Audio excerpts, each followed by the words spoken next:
बिस्मिल्लाहिर्रहमानिर्रहीम।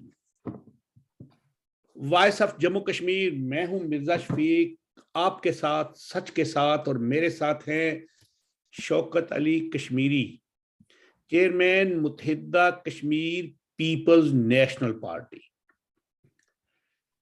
मोहतरम सामीन और नाजरीन, आज का प्रोग्राम हस्बे रवायत वही पाकिस्तान की मौजूदा सूरत हाल और माशी और ये सारे मसाइल होंगे।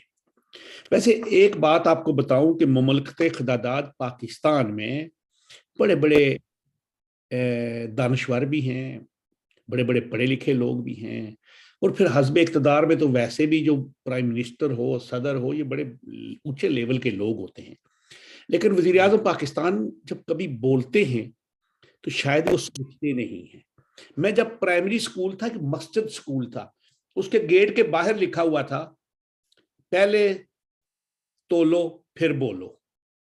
तो उस वक्त मुझे शायद इस लफ्ज का मानी नहीं आते थे। तो मैंने अपनी घर आके माँ से पूछा कि पहले तोलो फिर बोलो, ये क्या मसला है। तो मेरी माँ ने कहा कि बात करने से पहले सोच लिया करो, क्या ये बात जो तुम करने लगे हो ये इस काबिल है कि बात की जाए।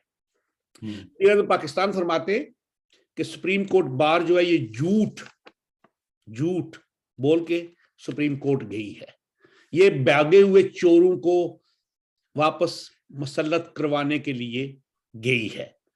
यानी सुप्रीम कोर्ट बार में बड़े पढ़े लिखे लोग हैं, बड़े बड़े बहुत बड़े बड़े वकील हैं। और अगर कल वजीर आजम साहब पे कोई मुश्किल वक्त आया तो मेरा ख्याल है फिर ये वकील ही काम आएंगे। वजीर आजम साहब की तो वकालत की डिग्री कोई नहीं है, और पाकिस्तान की अदालतों में जो निज़ाम है उसमें इनको वकील तो ढूंढना पड़ेगा। सैयद शफकत इमरान शफकत एक सहाफ़ी हैं, उनने फरमाया रियाज मलिक साहब का नाम ECL से निकलवाने के लिए एक दो दफा 5 करोड़ का हार जो तोहफा दिया गया वो मोहतरम वजीर आजम की मोहतरमा रूहानी मिसिज जो हैं उनको दिया गया। यानी 5 करोड़ में ECL में से बंदे को।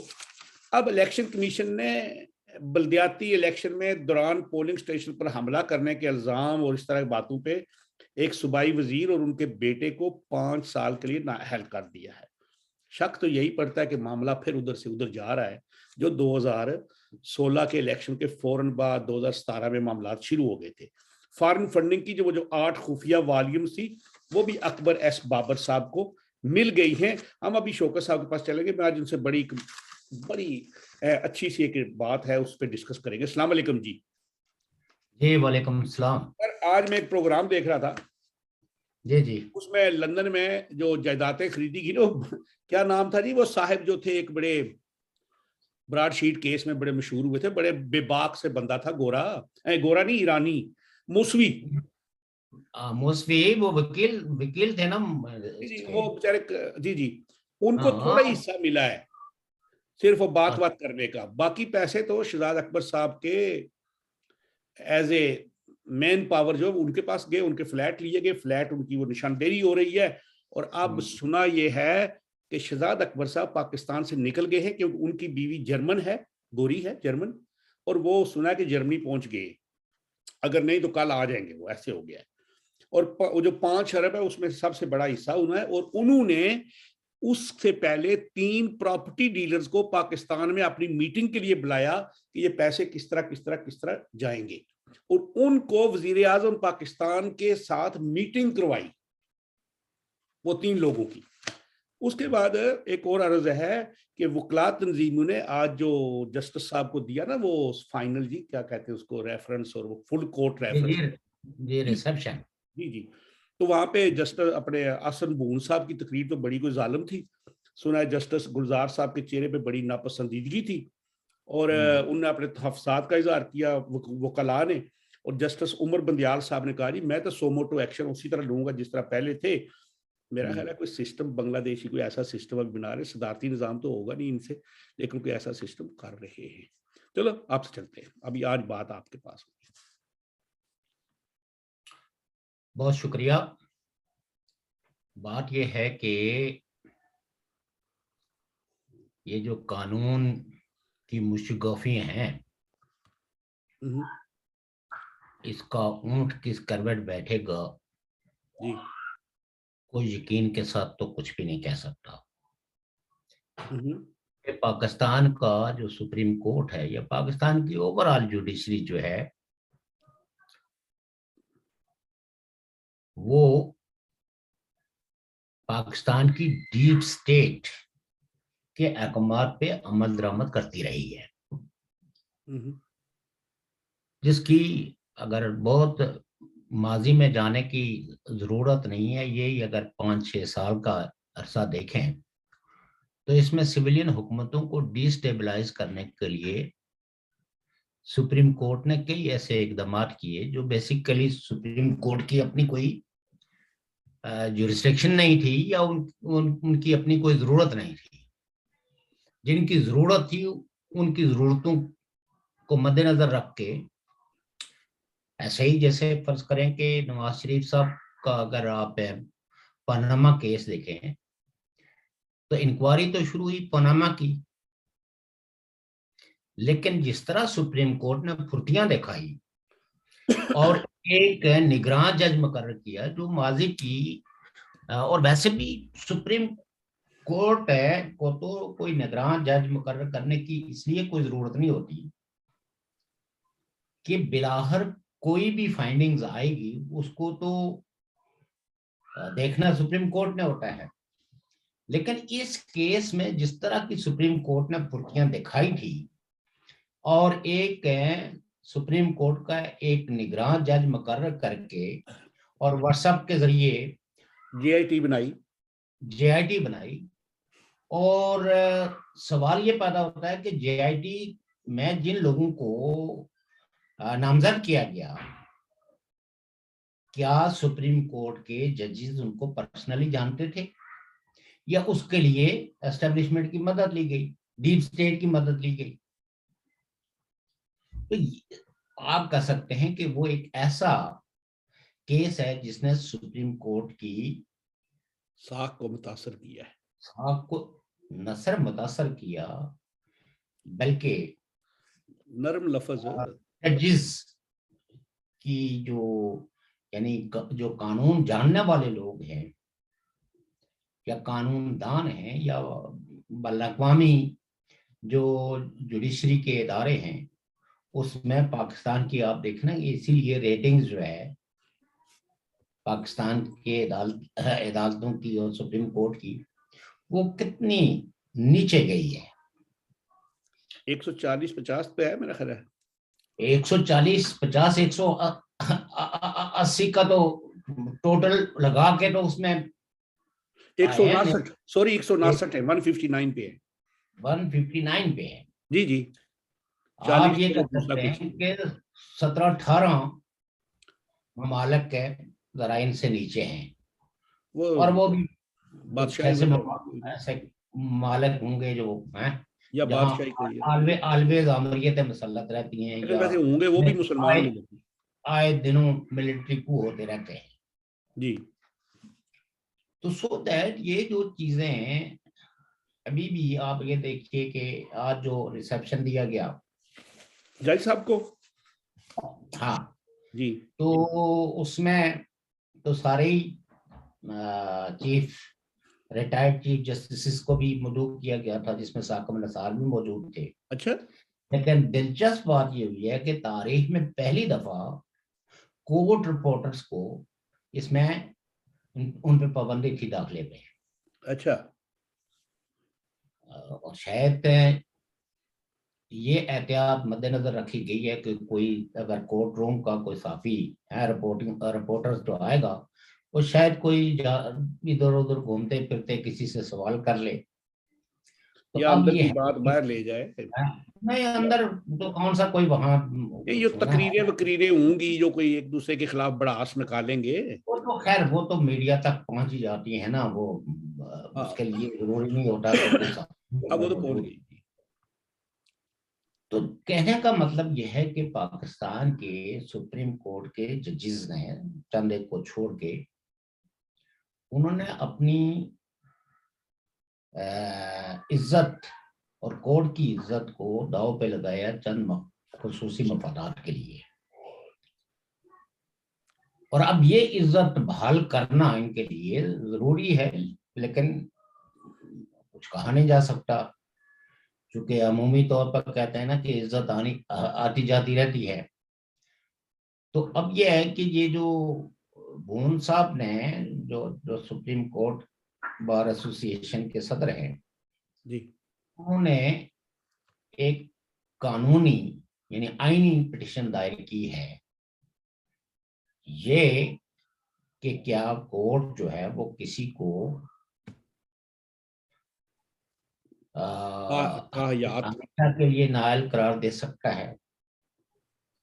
अब चंद एक चीजों का पर वो एतराजात लगा के तो रजिस्ट्रार ने उनकी वो एप्लीकेशन उनको वापस कर दी।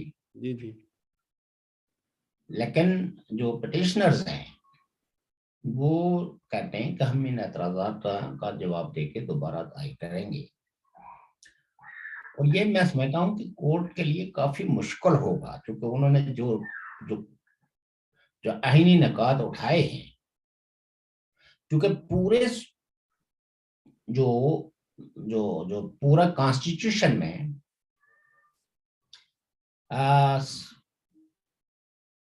यानी हमेशा हमेशा के लिए नाअहली डिफाइन नहीं है। अनडिफाइंड चीजों को क्या कोर्ट जो है किसी इंसान के बुनियादी हुकूक है को जस्ट अपनी पावर्स के तहत उसके हुकूक सलब कर सकता है, तो ये बड़ा वैलिड सवाल है। और मुझे ये लगता है कि बिलाखिर विजडम प्रिवेल करेगा और इन दफात के अंदर नाअहली की एक मुद्दत मुकर्रर हो जाएगी। अब उसमें कितना टाइम लगता है, क्योंकि जो नए चीफ जस्टिस हैं उन्होंने पहले से ही शोर मचाना शुरू कर दिया है कि पेंडिंग केस बहुत बड़े हैं, 50,000 के करीब है। और साथ में उन्होंने ये रोना भी रोया है कि जजेस की जो तादाद है वो कम है। ठीक है, ये तो बात दुरुस्त होगी, लेकिन इसमें तो इजाफे के लिए तो फिर आइन का मसला बनता है ना, कोई आइनी मसला होता है ना। नहीं, इसमें कोई आईनी मसला नहीं होता। जरूरियात के मुताबिक उसमें कमी बेशी की जा सकती है, बढ़ाया जा सकता है जजेस को। डिपेंड करता है कि भाई जो जिस वक्त तादाद जो है वो 17 रखी गई थी, तो उस वक्त मुल्क की आबादी कितनी थी, लिटिगेशन का रेशो क्या था और आज क्या है। तो जाहिर है कि जब बढ़न होगा और जजेस की तादाद कम होगी तो डेफिनेटली उसमें इजाफा किया जा सकता है। आपने आपने फरमाया कि वो जज साहब ने कहा जी बड़े केस हैं, बंडल बड़ा बड़ा बना हुआ हमारे पास। कल एक केस था, हाई कोर्ट के खिलाफ अपील थी, वो हुकूमत ने की थी, वो रावी सिटी वाली। तो जज साहब ने उसी वक्त स्टे दे दिया बगैर किसी कोई वो मेरिट नहीं, वो उसको बल्कि अटॉर्नी जनरल को वो नहीं, वो हाई जो पंजाब हाई कोर्ट का जो फैसला था उसको कलादम करार कलअदम देके करार दिया। जी तो जी हुकूमत साहब ने फैसला दे दिया। जी जी। और कहा कि वो जिनको पैसे नहीं उनको ऐसे करे और ऐसे करे बस। और अब ये है कि उस फैसले पे भी सवालात उठ रहे हैं जी कि ये हुकूमत को के फेवर हाथ करने में। के लिए इतनी बड़ी फुर्ती के लास्ट डे उन्होंने ये किया है। और इसी तरह सिंध में बल्दियाती जो इलेक्शन बल्दियाती कवानीन के हवाले से जो पिटीशंस थी जी जी लास्ट डे, अमूमी तौर पर जो चीफ जस्टिस होते हैं या कोई भी जज होता है वो रिटायरमेंट से कम 15 दिन पहले तक के कोई किसी केस को जो है वो उसका फैसला नहीं ले। हियरिंग नहीं कर। देखें पाकिस्तान में जैसे कल हमने एक बात कही थी, लेकिन उसको साथ में मैं लिंक नहीं कर पाया था कि जो जियो इकोनॉमिकल जो स्ट्रेटेजी है वो जियो पॉलिटिक्स के साथ जुड़ी हुई है। अगर पॉलिटिकल स्टेबिलिटी नहीं होती तो आप इकोनॉमी के लिए किसी किस्म की कोई ऐसी स्ट्रेटेजी नहीं बना सकते, क्योंकि अगेन वो जुड़ी हुई है आपके फॉरेन रिलेशनशिप पे, अड़ोस पड़ोस से ताल्लुकात की बुनियाद पे। तो क्या पाकिस्तान के अंदर पॉलिटिकल स्टेबिलिटी है? अपेरेंटली तो जो फोर्सेस हैं वो मुतहर्रिब हैं। अपोजिशन पार्टियां मौजूदा हुकूमत को नहीं मान रही हैं, इसको लेजिटिमेट गवर्नमेंट नहीं समझ रही है। कई जो अपोजिशन के रहनुमा हैं वो इमरान खान साहब को सिलेक्टेड कर रहे हैं। चलो सिलेक्टेड है या नहीं है ये तो वो जाने, उनका काम जाने। लेकिन बहरहाल एक ड्राइविंग सीट पे बैठा हुआ आदमी है जिसके साथ जिसके ओहदा रखा गया है वजीर आजम का, तो उन्होंने इस कुर्सी पे बैठ के या ये ओहदा कबूल करके तो डिलीवर क्या किया है। जितने भी पाकिस्तान के माहिरीन हैं, चाहे वो पॉलिटिकल अफेयर्स के हैं, चाहे वो इकोनॉमिकल अफेयर्स के हैं, चाहे वो फॉरेन अफेयर्स के हैं, उनका ये दावा है कि मौजूदा हुकूमत ने किसी एक फील्ड के अंदर भी कोई प्रोग्रेस नहीं की, और जितने भी बयानिए अपनाए वो सताई और पॉपुलिस्ट बुनियादों पे रखे, जिससे कि मुल्क को या खिते को किसी किस्म का कोई फायदा नहीं पहुंचा। यही वजह है कि टेररिज्म की एक नई वेव जो है वो पाकिस्तान में खैबर से लेके तो कराची तक, कराची से लेके जो है कोटा तक जो है तो हुकूमतों, अब यही लोग थे जब अपोजिशन में होते थे तो इनका बयानिया इन ऑर्गेनाइजेशनों के हक में होता था, जिनको ये आज शायद पसंद ना करते हों।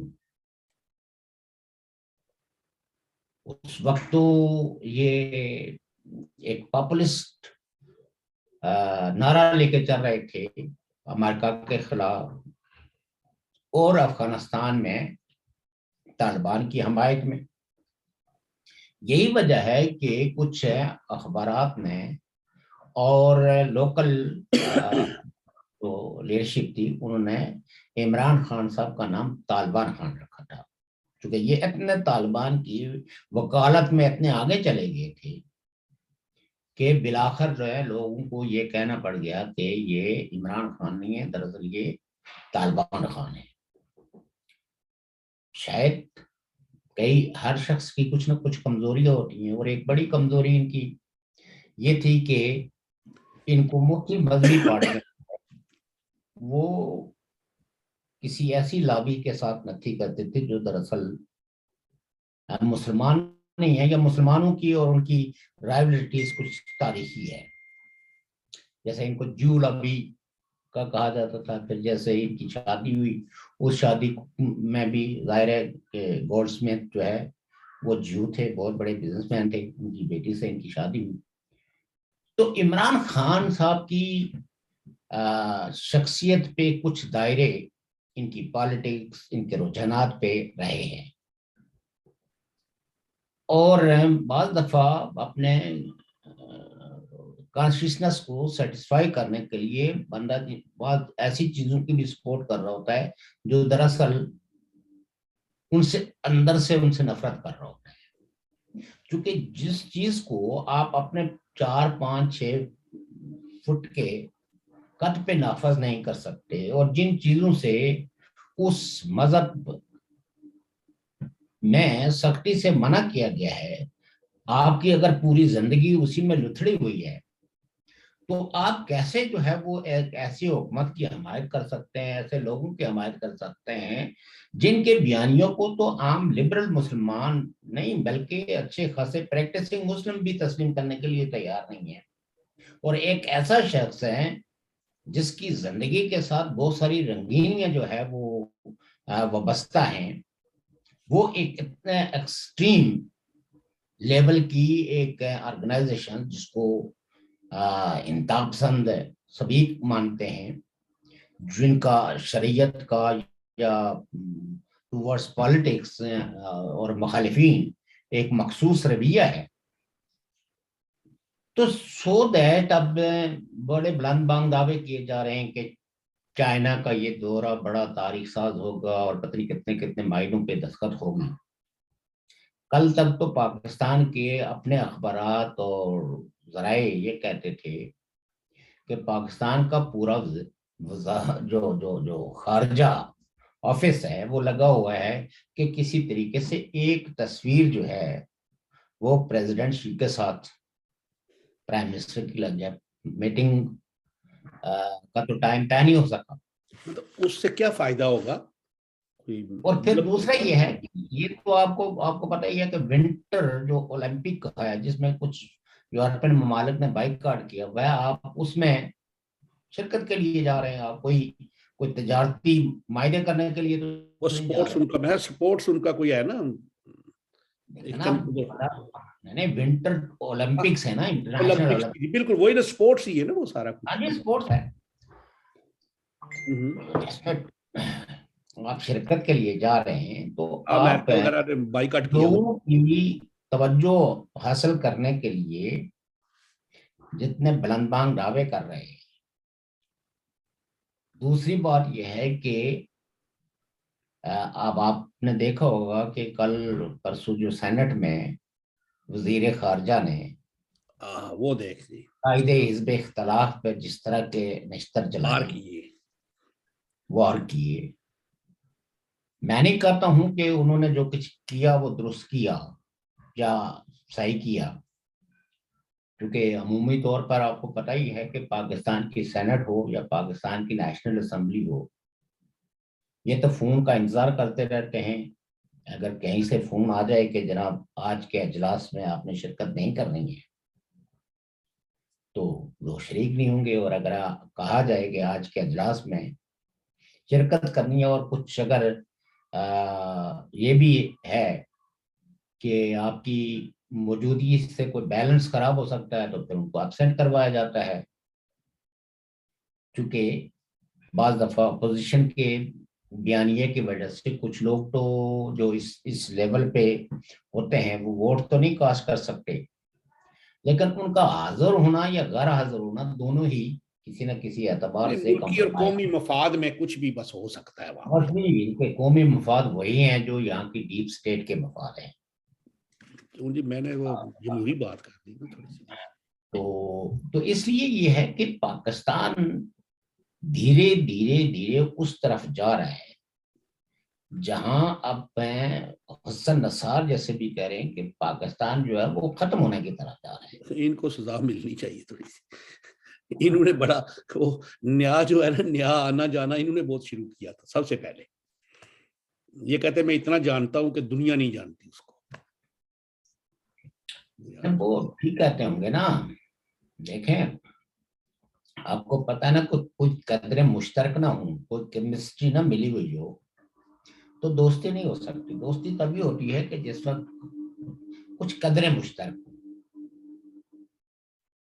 तो कुछ होंगी उनकी दरमियान। तो ये जो ड्रामेबाजी 47 साल से पाकिस्तान का हुक्मरान तबका और डीप स्टेट करती आ रही है, अब मेरे ख्याल में इनके एहतसाब का वक्त शुरू हुआ जाता है। चाइना जैसा मुल्क है जो उसकी अपनी स्ट्रेटेजी के अंदर पाकिस्तान एक इंपॉर्टेंट कंट्री था due to the geo location. जी। लेकिन आप ये देखें कि आज तो सारे ही कहते हैं कि चाइना पाकिस्तान से खुश नहीं है। उसका सामने नजर आ रहा है ना। और जो भी प्रोजेक्ट है चाइना की मदद से चल रहे थे वो बंद है। वो हैं। और अब यह है कि उनको यकीन दहानी ये करवाई जा रही है कि एक एक चाइनीज की हिफाजत के लिए तकरीबन 150 गार्ड्स फ्राहम किए जाएंगे एक चाइनीज को? एक चाइनीज को। फिर तो हमें नवी फौज बनानी पड़ेगी पूरी एक। तो वो फिगर भी दी हुई है कि इतने इतने इतने 100 चाइनीज जो है वो काम करते हैं उसमें। हालांकि देखें, बददियानती ये है कि जो पीओके के अंदर हैं उनकी तादाद नहीं दी है, जो बाकी पाकिस्तान में हैं जी उनकी दी है। गिलगित बल्तिस्तान के अंदर वो कितने हैं और पीओके के कितने हैं उसके बारे में नहीं उन्होंने बताया। पीओके में तो वो 3-4 जो प्रोजेक्ट वो सामने सामने चल रहे हैं ना, बड़े प्रोजेक्ट। सामने सामने चल रहे हैं और सारे वो चाइनीज हैं, बल्कि लोकल लोगों को उसमें तो पत्थर ढोने के लिए भी नहीं रखा गया है। हाँ, तो ये गुलपर डैम था और ये जो आजाद पत्तन है और उसके बाद नीलम वाले जो प्रोजेक्ट, पता है और वो कहने का मुजफ्फराबाद वाले मतलब प्रोजेक्ट हैं। है कि अब जो सूरत हाल पाकिस्तान की माशी है,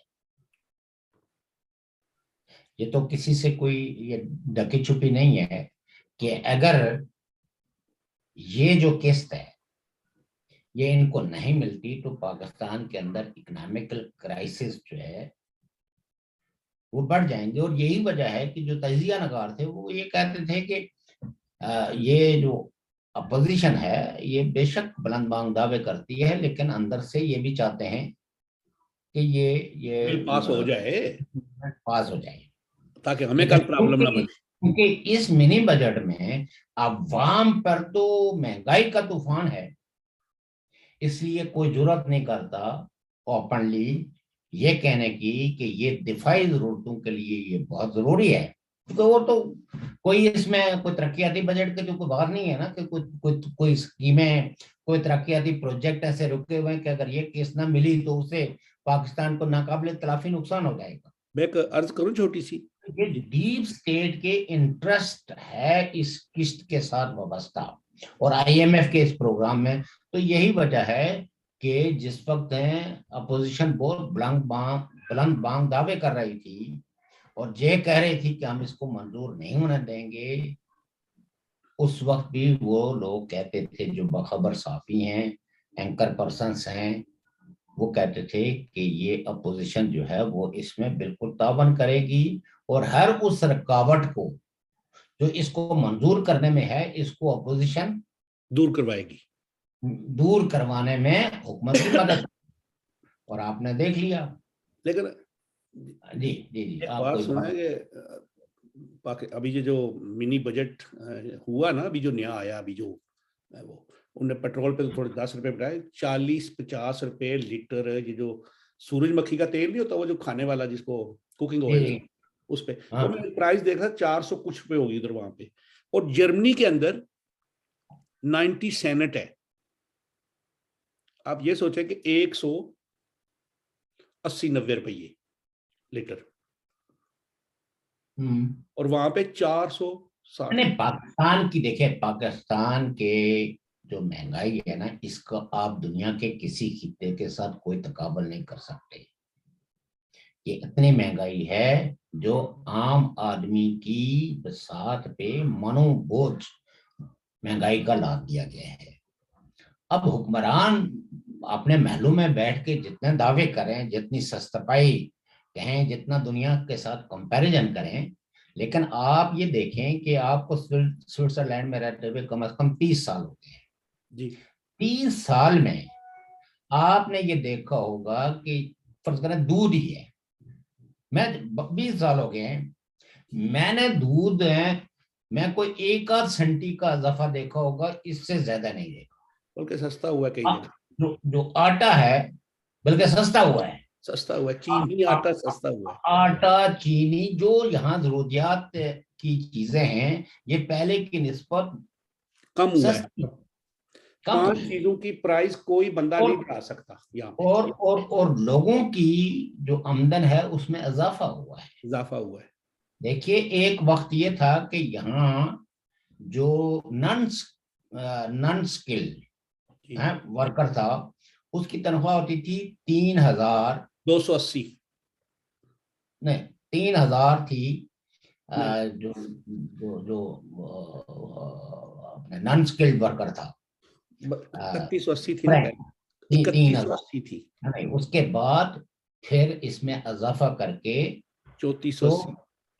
3480 हुई, अब 3280 तो हुई, अब फिर 3600 मतलब तक चली गई है, अब अब 3600। तकरीबन मतलब यह कि 3600 है। उम्र का जहां साहबा तो उम्र तक कितनी है, में एज कितनी है, और और इसलिए और आप अगर यहाँ की जो जरूरियात हैं उनके एतबार से देखा जाए तो ये आज भी 300 400 फ्रैंक में यानी डॉलर में यहाँ महीने की खाने पीने की सारी अशिया एक बंदा ये खा सकता है जी।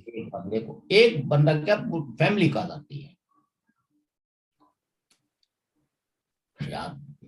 तो अच्छा, यहाँ अगर कोई चीज महंगी होती है तो वो होती है एनर्जी में, गैस में, इन चीजों में इजाफा वो होता भी है। इसलिए अब हुआ है कि जो वो एटॉमिक बिजली थी ना वो इन्होंने बंद किए ने, हाँ, वो जो जी जी न्यूक्लियर प्लांट थे जी वो बंद किए। जी तो जी। अब वो इसलिए बिजली यानी उसकी प्राइस बढ़ी है। और बाकी यूरोप के नस्बत देखें, मतलब स्विट्जरलैंड यूरोप सस्ता है।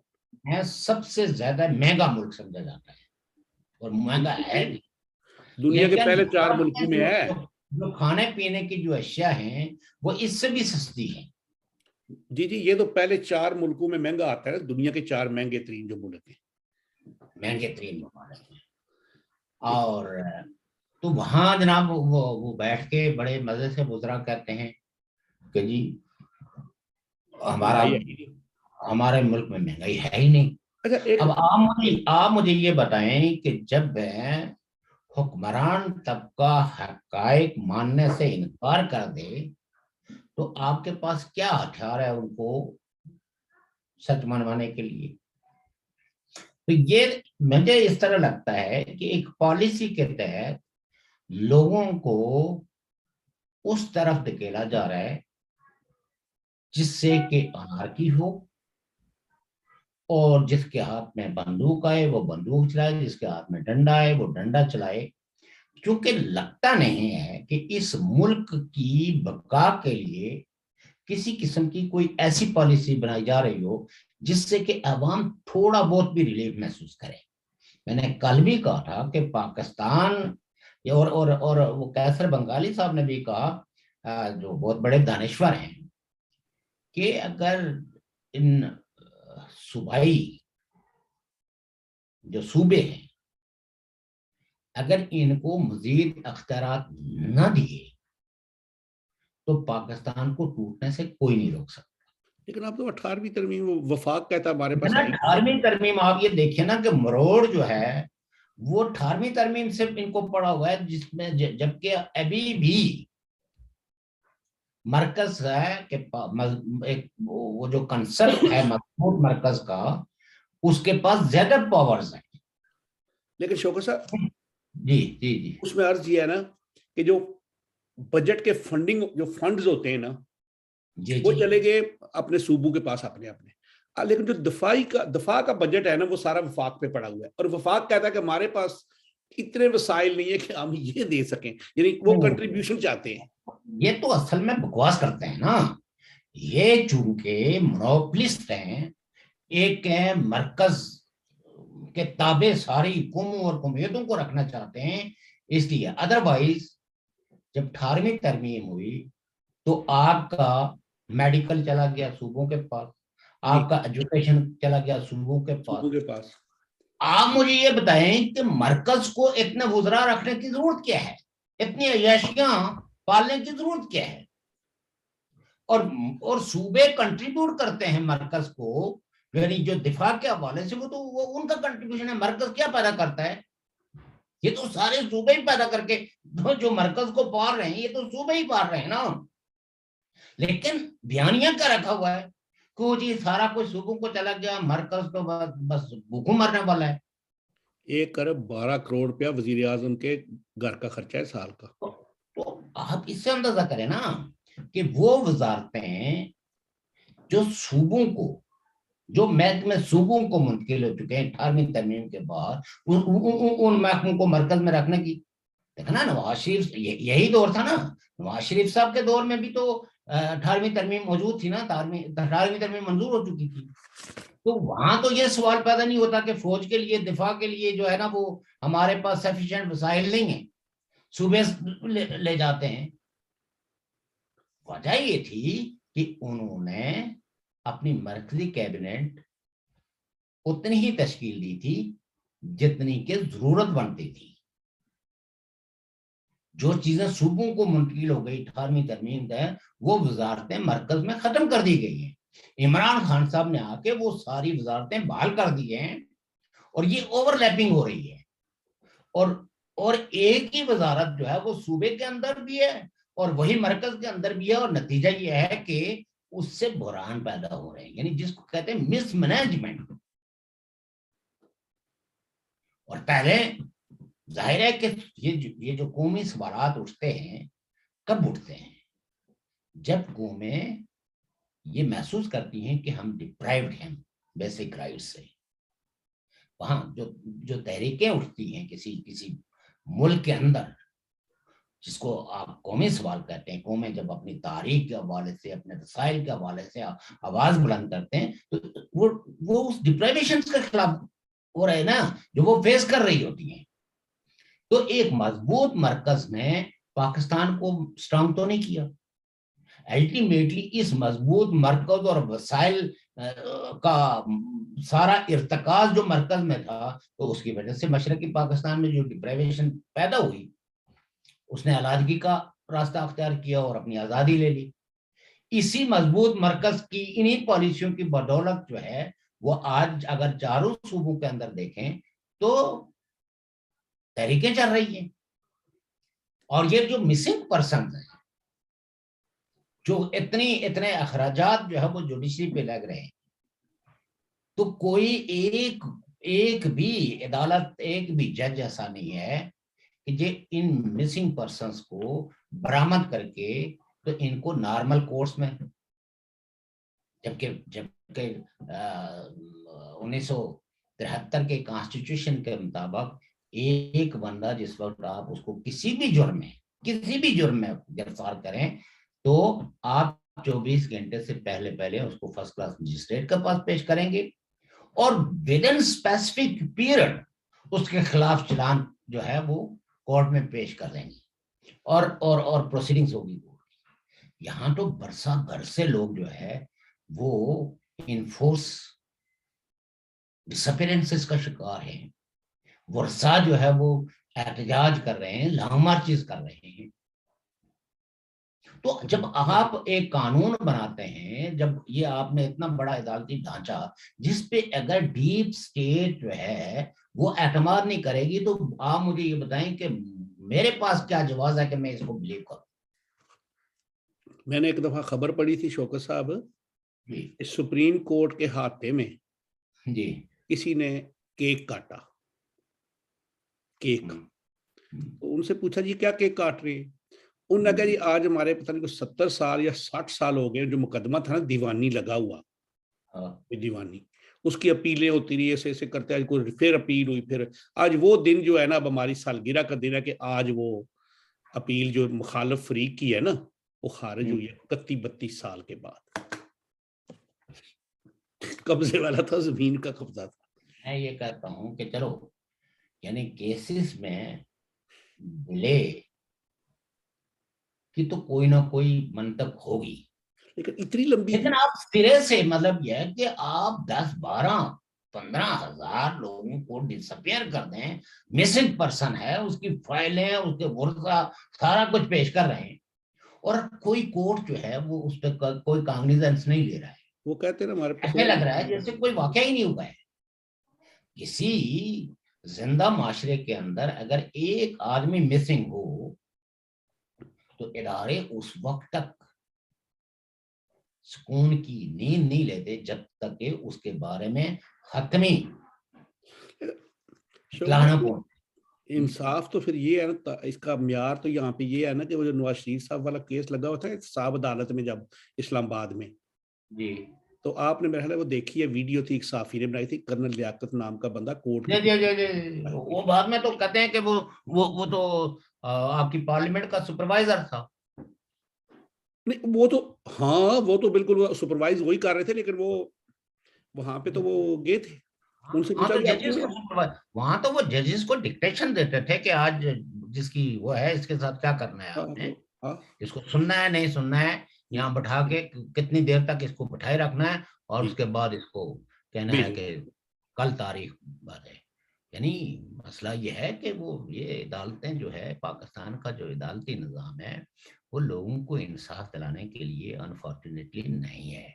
बल्कि लोगों को रुलाने के लिए है कि आप एक गाड़ी में, बंद गाड़ी में बैठा के ले जाएं, फिर उसको वेटिंग में रखें उसका, और अल्टीमेटली बगैर किसी समात के उसको वापस जेल भेज दें। देखिए आपने तो कहा ये तो चंद एक रिनाउंड केसेस हैं या इन्फ्लुएंशियल लोगों की केसेस हैं, लेकिन आप ये देखें कि उनकी तजलील जो है वो इस तरह करवाई जाती है कि उनको बुला के बिठा दिया जाता है, उनके केसों की समाप्त नहीं होती, उनको दूसरी दिन की तारीख पड़ जाती है कि ताकि आना जाना लगा रहे हैं। आपने फरमाया कि 80-90 वजीर हैं और मशीर हैं जो अखराजात कम नहीं होते। आप यकीन करें कि वजीर आजम हाउस का जो मैंने जो बजट में से पूरा उसको डिवाइड करके तकसीम मल्टीप्लाई किया, 31,33,333 रुपए में एक दिन पड़ता है।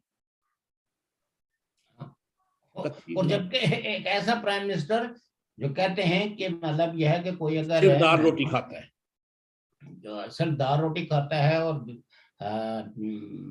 बिस्कुटों से भी तवाज़े नहीं करता, तवाज़ो नहीं करता, अगर और उसके अखराजात ये हैं तो भाई मतलब मरकज के पास वो अब सूबे कब तक गुर्बत पाल के हैं, तो मरकज की परवरिश करते रहेंगे, ऐसे मरकज की जहां कोई पॉलिसियां प्रो पीपल नहीं बनती हैं।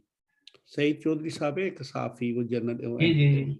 उनका जी। एक प्रोग्राम में देखा था परसों, जो वो जो चीफ जस्टिस साहब जा रहे थे या कुछ कर रहे थे, 2 करोड़ रुपए का गाड़ी की रिपेयरिंग हुई है, उनकी गाड़ी की, जो गाड़ी साथ लेके जाएंगे ना अभी वो जी ए, जी जी। हाँ। उसमें 2 करोड़ रुपए के टायर पर लगे हैं, और ये या, या, या, या। वो बुलेट प्रूफ गाड़ी है ना। तो आप मुझे ये बताए ना कि हाँ, ये हाँ, सारे अखराजात जो है ये तो एक अमीर तरीन मुल्क भी इस तरह की अय्याशियों का मुतामल नहीं है। जो पाकिस्तान में सिविल और मिलिट्री ब्यूरोक्रेसी और फिर इन इदारों को जो बतौर टूल इस्तेमाल करते हैं, उनके उनको भी खुश रखना पड़ता है ना। लेकिन अगर जजेस को ये मराहतें ना हो तो फिर शायद वो कहीं इंसाफ पे मबनी फैसले करें, जमीर के मुताबिक फैसले करें। वो तो उनको इतनी मराहतें दी हुई हैं कि उन मराहतों में वो जिस वक्त देखते हैं कि अगर कोई नाराजगी हो गई तो फिर परेशानी हो जाएगी। वैसे यानी लाखों के हिसाब से इनकी पेंशनें हैं और बारात। तो जाहिर है कि जब आप किसी शख्स को इतनी मराहत दे देंगे, इतनी पेंशनें दे देंगे, और ऊपर से आप कह देंगे कि इस बंदे को सजा देनी है, तो उसके लिए मुश्किल होगा ना करना। ये जिस मुल्क में हम बैठे हैं ना अभी, जी।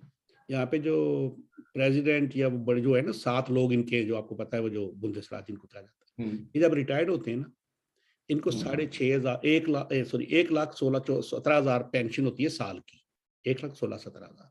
उसमें इन्हें सब कुछ करना, कोई और चीज नहीं मिलेगी साथ। और जो जजेस यहाँ पे ना उनकी तनख्वाह है, ये बुरी नहीं है, तनख्वाह है 10 से 15-16,000 फ्रंक तक होती है। लेकिन ये सहूलतें नहीं है जो हमारे, वो बुलेट प्रूफ गाड़ी भी, और फिर गाड़ियां भी, और फिर 600 लीटर वो बिजली भी मुफ्त। अब तो सुना कि पाकिस्तान आर्मी के एक सर्कुलर भेजा है सर, मिनिस्ट्री एनर्जी और वो जो होती है गैस वाली, हम्म हमारे लोगों को बिजली जो है ये 50% रियायत दी जाए हमारे ऑफिसर्स को। ये एक हम्म। पक्की खबर है जो सेनेट में सेनेटर मुश्ताक अहमद ने इस चीज का पूछा भी है, सवाल भी किया है। तो मेरे ख्याल में तो प्रोग्राम मोहतरम हैं जी काफी हो जी गया है। जी जी, तो तो आज मैं मैं करता हूँ। नहीं, काफी करते हैं, और चूंकि आपने ही इसको जी जी अपलोड भी करना है, जी जी, मैं करता हूँ। ठीक है जी। ठीक। Thank you. मोहतरम नाजरीन, सामीन, हमारा आज का प्रोग्राम खत्म हुआ। कल फिर मिलेंगे। ये बातें जितनी भी हमने की है ना, ये किसी बोगज में नहीं, ये हुब में की है। हुब क्या? कौम की, अवाम की, लोगों की, इंसानों का। अल्लाह हाफिज।